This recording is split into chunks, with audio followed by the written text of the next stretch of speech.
Translation history can definitely give people an insight on my life, but on a particular side of my life, which is related to communicating with other people, I think it's a lot. Seeing my translation would give a good insight to my life. The translations would remind people of certain things and they would assume things from my translations. If you look through my history, you might know which country that I have visited and what are the words that I feel useful, like excuse me. I wouldn't say it would describe my whole personality and who I am as a person, because I am more than just my search history. If other people can read my translation history, they might know much more with me, especially when they has the same or similar experience like me. I think they have got the same feelings like me. My translation history gives a good insight of my life. You can see translations from when I was learning a new language, when I was writing a journalism feature, or when I was reading a book. The translation would be part of my life when I encounter like unique cultures or something interesting online. It's not everyone that can speak English, and sometimes you just need a local word to communicate. I use Google Translate just once a week, just usually on the weekends when I talk to my family members in Chinese. At home, I can use my home language, but when I'm going out, I am using another language, like to wearing a new coat.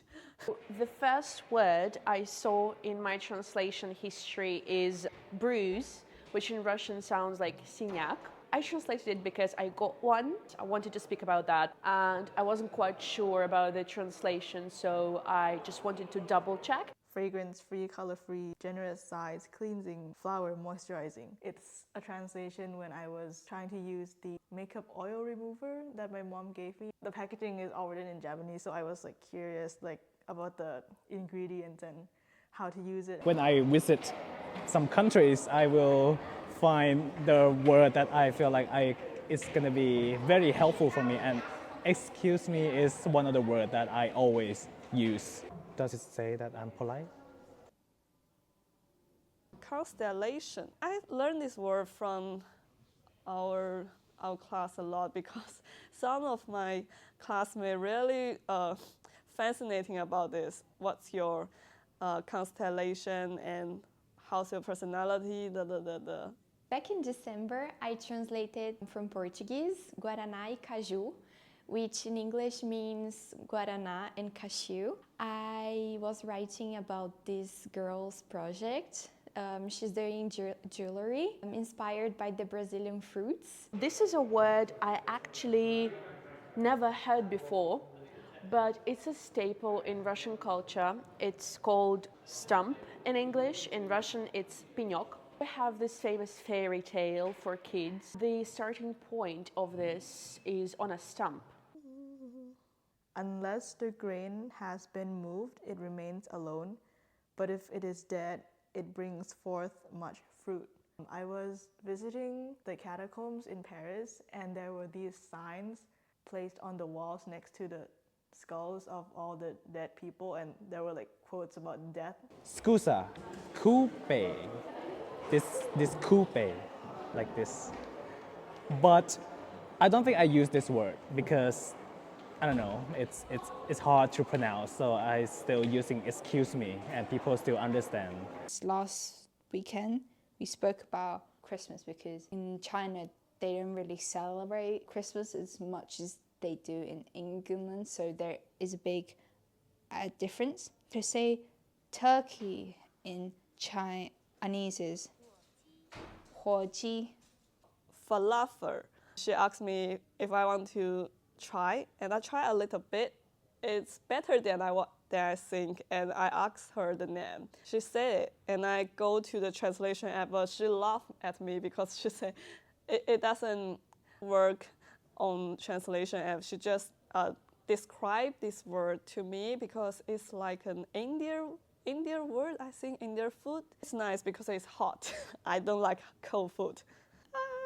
Wait. Apothecary. I knew this word before I translated it, but I just did it for the sake of pronunciation.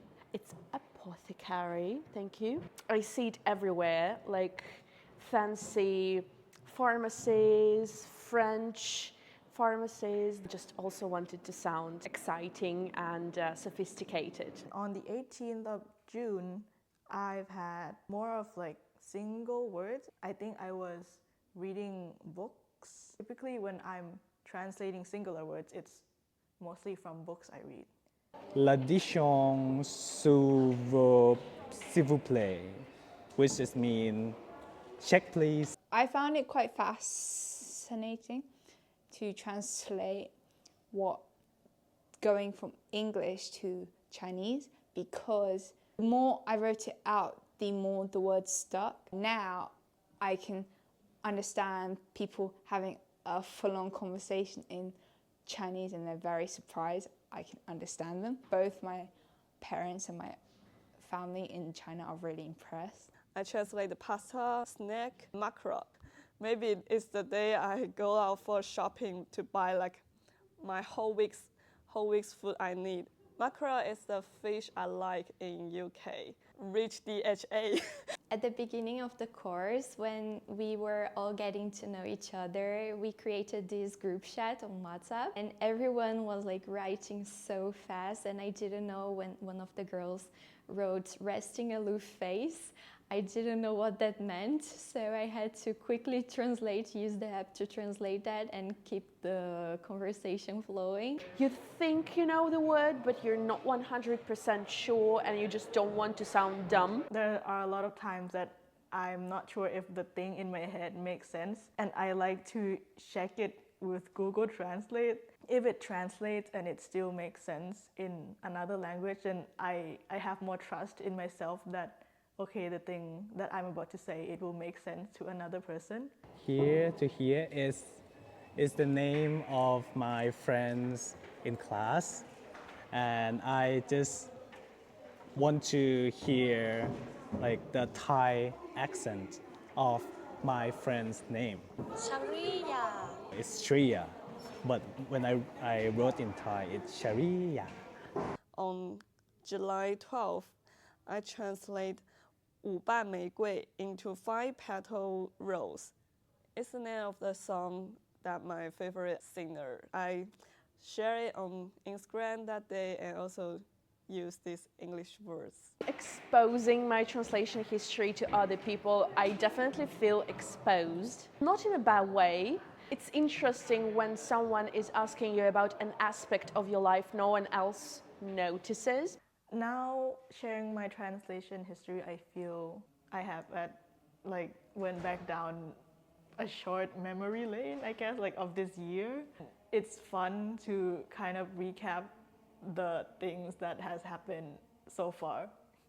What do I feel? I feel good, but it's okay, I guess. I'm always conscious of what people would think, particularly being a mixed race child. There's a lot of expectations. I think in some ways it's a good relief. Some people are very understanding. Others aren't so much because they expect you to know all these words. I feel a little amazing. I also so surprised that I can remember so much things I have done before. Like this word connect each other with my memory. Sharing my translation history is kind of fun. I never expected to do that. It's kind of nice to see all these like random words and remember where I was at the time, what I was doing.